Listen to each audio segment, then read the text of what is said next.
Welcome. This is the first e-book reading I will be doing.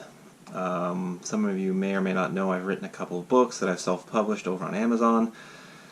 I wrote them for the fun of it, and I put very little effort into marketing them, trying to sell books, whatever. They just sit there, percolating in the back of my mind, as far as promoting them, whatnot. So with this YouTube channel, I'm going to start reading them, basically. And I think it'll be kind of fun way to do it, as I'm reading stories. So I've got written three books, but the two I'm going to dig into, one is non-fictional short stories. I've got about 90 short stories, basically covered through my 20s and 30s. I'd written an entire volume that was through my 20s. I wrote it when I was like 30, right when Rosie was born. And that was great and all, and I've actually got that up on Amazon right now. But then now, 10 years later, I crammed in another decade worth of stories, and I'm in the final touches, the final process of finishing all that, where I can get it up onto Amazon. So as I'm getting into that, I'm basically going to start reading from the beginning. Probably going to do like 3 to 4 chapters per video. We'll see how long it takes. It'll be experimental. As far as whatever sort of editing to do with it, I might be taking the occasional sip of coffee. And at the moment I'm reading off the computer, which I suppose is better than reading off a hard copy. So, take a breath. This first book is called Secrets of Alaska. It's just telling about growing up in Alaska and all the stories that all the trouble I try to get into out there. Talking into my coffee cup.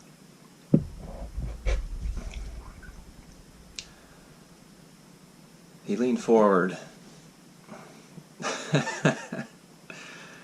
He leaned forward then and held his gnarled hands out to the firelight, and the flames threw his shadow, magnified onto the thick logs of the cabin wall.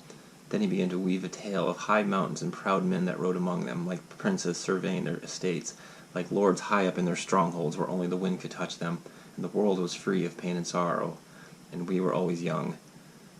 So that's the intro from a book called Men for the Mountains by Sid Marty. That it kind of was a nice, I don't know, captures the essence of this book. And I'll also be experimenting with how much interplay between reading the story as is versus interjecting side notes. I'll see how well I can do one or the other. I don't know. It's experimental. Part 1, November 2008. I just took a swig of my Fireball whiskey and it starts to take the chill off. It started snowing today after 2 weeks of minus 25 degrees Celsius. My brain feels tired of scheming and studying. I've been cramming for the last 2 weeks so I can pass the BC Fallers standard exam. I'm challenging the test based on my experience on the chainsaw. With each step along the way, I've stretched myself into opportunities only found by stretching the truth. I landed a job cutting seismic lines for a mining outfit based on my experience falling danger trees on the local ski hill for firewood. The deal was sealed when the prospective boss told me that he was not going to check my references because he and the reference guy did not get along for some reason. Go figure. So there I am, busting balls, learning on the fly, and just getting by playing it cool and knowing just enough to make it seem like I know more. You hear that chicken out there? They always end up catching on, though.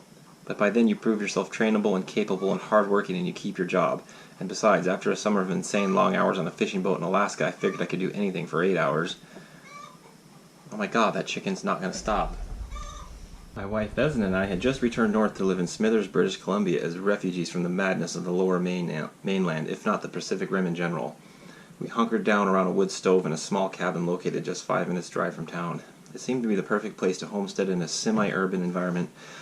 It also was the perfect place to raise a family and make a living in the harsh world of bushwork. As it turns out, Vesna is 6 months pregnant and I am scrambling to make some cash. Though I had sworn off running a chainsaw after 400 days of work over 4 seasons, I find myself in the middle of climbing the hierarchy of the chainsaw world. In the world of chainsaw operators, the firewood collecting, line cutting, and slashing is at the bottom of the barrel. It may be tough and grueling, but you only top out about 300 a day while cutting millions to small to medium-sized trees. In the world of chainsaw operators, unless you have your Faller's ticket, you are an amateur. In the chainsaw world of British Columbia in specific, falling trees has been a way of life. Basically, the bigger the trees, the more money you can earn and the more danger you put yourself in naturally. I have been reading and rereading the official government-issued handbook that lays out in detail all of the do's and don'ts associated with falling trees. Today I went out with my friend to collect firewood as an excuse to practice falling some bigger trees. I was taking my time, making conventional undercuts and trying to line up the back cuts perfectly. On 2 of the 4 trees I did not cut enough holding wood, so that left me standing there with 2 buried wedges and a tree that was not budging. I was able to make sketchy secondary cuts to the undercut of the first tree, but that was not working on the second one. It was a heavy leaner, and I was trying to get it to fall 90 degrees to where it wanted to fall. Both wedges are buried, and I am making quick cuts while staying ready to dash away at a moment's notice. That is a good way to make the tree jump off the holding wood or spin around 180 degrees and go in the opposite direction. I was nervous. Nick came over to offer a push and examine the cuts. He pulled one of the wedges out just as I was trying to turn to grab my saw, and bang! The holding wood exploded under the hanging tension and the tree power slammed to the ground, luckily in the intended direction. I scrambled to the ground and fell and lost my helmet. We were both safe, but as I sat there all disheveled, I began to have second thoughts about this tree falling business. $600 a day, risk versus reward.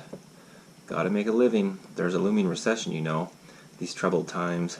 So we bucked the tree up and loaded it in the truck, and I sat here with my bottle of whiskey, listening to the fire crackle. It is really snowing out there, and windy too. The ski hill up on Hudson Bay Mountain is getting hammered. The snow is cold and deep, and you can have it all to yourself with no frenzy and no rush. Did I mention that I really like skiing? I do very much, but does it pay the bills? Is it going to put my kid through college? Does saying fuck it all, I'm going skiing, relieve my karmic debt? What about a maxed out line of credit? It is really snowing now, and the fire is roaring in the stove and in my belly. I know falling large trees is dangerous, but so is skiing the big mountains of Alaska and British Columbia. Cliffs, avalanches, exposure, and ice all conspire to wipe you out. You risk it all for nothing, if not the relief at the end of another dangerous day in the mountains. I figure it all comes down to gravity. It is all around us and treats everyone indifferently. You can go against it and be punished, or move with it and be rewarded by ease of motion, existential bliss. The gravity pulls the tree to the ground on a cushion of needles, or it crushes your leg. You can jump off a cliff with skis on your feet and sail away with the wind, or land wrong and crush your leg under your own weight. That gravity is a tricky one. Most of these stories are related to gravity in one way or another, the highs and lows of living under the most natural of influences. The weight of a river, the weight of a huge snowpack, the weight of the ocean is pulled by the moon. I've been strongly influenced by her pull and release, if not outright traumatized at times, but you'd never guess as I struggle to remain objective in experience and description. It all comes down to the cliche of finding oneself. But what happens if you keep digging, and when you finally blast your senses clean, there's nothing there at all except feigned emotions and a deadpan sense of humor? I'm ready to have a baby, to see the world fresh through the eyes of an infant, and to always be thankful for every breath I take. That was the end of Chapter 1. Secrets of Alaska, Chapter 2. Growing up fishing. I can remember being scared at a young age. Our family was constantly out in search of adventure in the form of salmon fishing. My dad is a zealot to this day when it comes to the pursuit of the picky-eating, hard-fighting Alaska silver salmon, also known as the coho. The technique out in the ocean is a pretty standard troll maneuver. You rig the herring on a double hook, set up so the little fish spins in a natural manner as it is towed through the water. The fishing line is attached with a quick-release mechanism to a thick cable that carries a cannonball, a heavy lead ball used to keep the bait from rising to the surface. You putt around in circles, trying not to run into one of the hundreds of other recreational fishermen, all spinning circles in the rolling North Pacific. Once the coho swim up into the fresh water streams of their birth, you have to use a different technique. It is the true art in tricking the coho into swallowing a hook once it has reached fresh water. Out in the ocean, the coho is on a seafood diet. In the rivers, they turn a bit more cannibalistic, eating any eggs they see floating around. I think it's part nutrition, part rival elimination, ? To catch a coho, you hide a tiny hook inside an egg cluster. The salmon will come up and nibble very gently. The tip of the fishing pole will show a subtle tip, tip, tip. Suddenly the fish will decide it is good to go and will turn to swim away, still not swallowing the bait completely. As the fisherman, you are paying the utmost attention to that movement when the fish turns to swim away, and then you set the hook. On one hot weekend in mid-August, the whole family was slaying salmon. 2 hours upstream from the mouth of the Little Susitna River.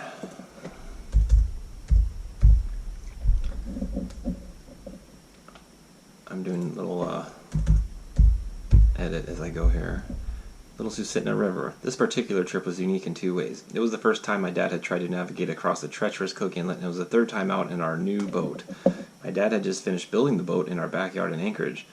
We had taken the boat out on 2 previous test trips on warm and relatively safe lakes, but this was different. The Upper Cook Inlet is colored brown as it is choked full of sediment from the runoff of hundreds of glaciers. Along with shallow sandbars and huge tides, the area is prone to strong afternoon winds. The boat was 20 feet long and made of wood and fiberglass. The original plans called for an open skiff design, but Dad added a cabin that could sleep 3. The next step in construction was to build an adjacent roof over the steering console and 4 seats. This was a minor thing to be dealt with later, as the season is short and the fish were plenty. The trip across was smooth and pleasant. We gained an amazing and rare perspective on downtown Anchorage that most people never see. We headed west until we came to the tip of Fire Island, then we turned due north. You could see Mount McKinley towering on the horizon as the mud-banked mouth of the Little Sioux gradually took us in. Soon we were S-turning upstream in a river with steep, muddy cut banks on the outside of each turn. We were in the huge alluvial plain that grew under the constant melt of the Alaska Range.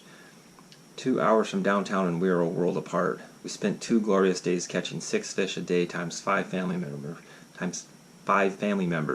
The boat was already paying for itself tenfold. Even though we were an hour upstream from the ocean, the strong tidal currents eventually made their way upstream quite far. In this case, the boat had spent the night on a mud bank waiting for a wet exit on Sunday afternoon. Dad was a bit anxious to get back across the inlet before the winds came up, so he dropped prop churning basically in the mud, trying to dislodge the boat as soon as possible. Soon enough, we were zipping downstream with 30 fish, 3 kids, and a dirty dog. We came around the last bend in the river to face to face with a steady 3-foot chop. Apparently, as the tide was coming upstream, the tailwind following us out of the north was pushing against the water, standing the waves into very short-length, tall waves. Soon the waves were stacking up into the 5-6 foot range as our little boat pounded into the brown froth. We dropped over each wave, and with a resounding thud, cold spray would shower everyone on board. My mom quickly took to the familiar crying/fetal position as the oblivious kids looked on.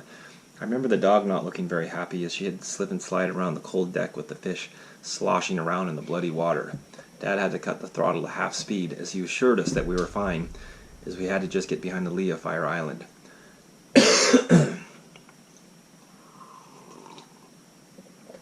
Right about then, the 60 horsepower outboard died. It stopped propelling us home, if you will. We floundered for a minute while Dad cursed. He turned the key and the motor started and then died again. Dad was troubleshooting fuel, air, spark. The outboard started again, and he realized that the little stream of coolant water that should be squirting out the back was not flowing, save for a small dribble. "The mud!" he exclaimed when he figured out that the mud from the riverbank had clogged the coolant system somewhere and the engine was overheating. So there's my dad hanging out over the back with a small poking tool as the boat is pitching and rolling, about to become a headline. Finally he dislodged the blockage and the stream of water burst forth as the motor sprang to life, and the family cheered. Another hour of pounding and we were safe in the lee of the island. A year later we were aiming to follow the same route across the inlet up the river, but this time a thick fog rolled in and we became disoriented. The waves seemed to be inexplicably growing in the fog as the props started to bottom out on the sand at the bottom of each wave. I took to the cabin with my brother and our friend as our dads tried to figure out what was going on. Just then the fog lifted and we realized we were in between Fire Island and the mainland in shallow, choppy water. Abort mission. Repeatedly the compass proved to be troublesome. Something about certain RPMs would send the compass spinning like we were in the Bermuda Triangle. Once we were out deer hunting on Culross Island in Prince William Sound in late October. On the day we were to leave, we awoke to find a Culross Passage under a half-inch of ice. I was up on the bow with an oar trying to break the ice in search of open water. Eventually we found water and were zipping across College Fjord when the motor died. At least it was calm this time, eerily calm. It was flat water in all directions and clouds surrounding us to the distant horizon, no land in sight. It really did feel like the Bermuda Triangle. The compass even started to spin, even though the motor was not running. Soon enough Dad figured out that the carburetor must have been icing up due to the cold, moist air when we were able to cruise back to Whittier at half speed. That was the end of chapter 2. Chapter 3, Secrets of Alaska. This chapter is called Baseball. If the family was not out defying death in the boat on the weekends, we were probably at the baseball diamond. Both my brother Josh and I were obsessed with playing baseball for about 10 hours a day. It was either home run derby in the backyard or huge neighborhood pickup games in the cul-de-sac. There were 3 cul-de-sacs in a row with 3 different groups of kids. We would sometimes go to the second or third cul-de-sac to play the home teams, but the best games are always on our own home turf. Sometimes we would play until under the midnight sun with parents hanging out the windows or sitting on a tailgate. It was a classic small-town Alaskan scene. Both my brother and I got onto real teams and climbed onto the all-star roster. My dad would be the umpire, and I would get so mad when he'd call me out trying to steal home. Like most things, baseball became more and more serious as I apparently was being groomed for the pros as a first baseman. It became too much. Our all-star team was coached by an ex-AAA player and present-day drill sergeant at the local Army base. He single-handedly turned baseball into an extreme sport. With 6-hour practices and running endless laps and drills and more laps, I later think he was insane, but as a kid I took the beating as part of the game. His son played catcher, and he would tie him to a tree with his catching gear on and throw pitches at him to prove that it does not hurt to get hit by the ball. If you pulled your head from a ground ball or a curve ball or a fastball for that matter, you had to run laps. He was a beefy guy and a solid pitcher. He would be drilling fastballs, and we would hit him. He would intentionally bean you and make you run laps if you flinched. In the end, it took the fun out of it, and luckily for my parents were not the crazy, overbearing types, forcing me to play. Around the same time, in 9th grade or so, I was going through the same process in the world of hockey. I was burned out and sensing something else out there in the mountains and wilderness at the edge of town. So those are the first 3 chapters of Secrets of Alaska and other places that I'm going to kind of be reading through, and I might even be editing kind of on the fly, so it won't be the cleanest thing, but it'll be alright. I think we'll get into it, and I can probably come up with some side stories as we go. If you like what you've seen, hit the subscribe button. If you want to hear more stories, because there's a lot more coming your way after we get through these nonfiction stories, or maybe I'll run in parallel. I've got an entire fictional novel that I'm going to start also reading, along with all about the art and all the action sports stuff. We got a lot going on around here. Cheers.